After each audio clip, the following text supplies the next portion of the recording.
Keberadaan para tersangka kasus Subang saat 17 Agustus malam versi Danu versus Yosep CS, tak sinkron. Kelima tersangka kasus Subang memiliki keterangan berbeda soal keberadaan mereka pada malam terjadinya pembunuhan Tuti dan Amalia.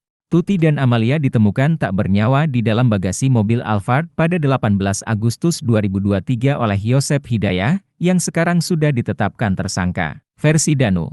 Berdasarkan prarekonstruksi yang dilakukan di tempat kejadian perkara, TKP, pada Kamis, 2 November 2023, Yosep, Mimin, Arigi, dan Abi berada di lokasi kejadian pada 17 Agustus 2021 malam. Sebelum ke TKP, Danu diajak Yosep untuk bertemu di warung pecel lele yang berada di depan Masjid Raya Jalan Cagak.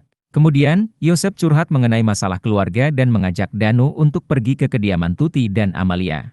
Yosep mengatakan pada Danu bahwa ia ingin memberikan pelajaran terhadap istri pertamanya itu.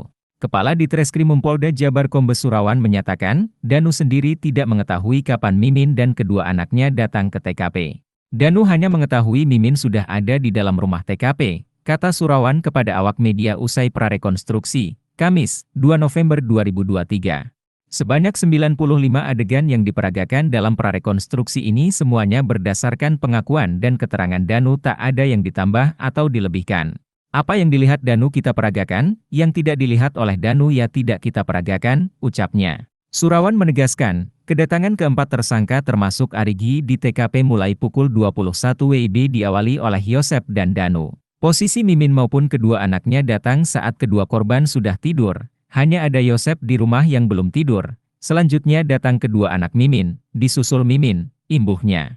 Versi Yosep CS.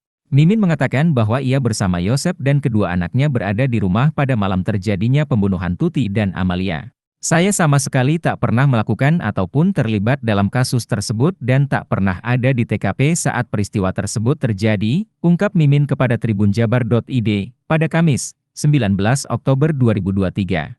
Saya sekeluarga ada di rumah saat peristiwa itu terjadi, sama sekali tak ada di TKP. Jadi apa yang dituduhkan oleh Danu tersebut sama sekali tidak benar, lanjutnya. Bahkan, Mimin mengaku ia dan kedua anaknya sama sekali tak pernah mengenal dan bertemu Danu.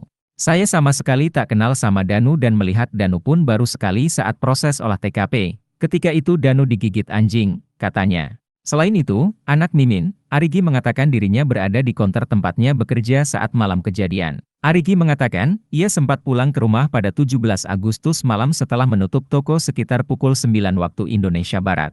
Kemudian, ia melihat orang-orang di rumahnya, termasuk Mimin, telah tertidur. Ia pun memutuskan untuk pergi ke sebuah lapangan untuk nongkrong bersama teman-temannya. Arigi menjemput dua temannya dari lokasi tersebut untuk bersama-sama ke konter. Kurang lebih jam 11 malam, sampai ke toko, kata Arigi, dikutip dari kanal YouTube Misteri Mbak Suci, Minggu, 5 November 2023. Setelah itu, Arigi mengaku tidak pergi lagi keluar konter. Ia bermain game di tempat istirahat karyawan yang berada di dalam konter bersama kedua temannya. Download Tribun X sekarang, menghadirkan lokal menjadi Indonesia.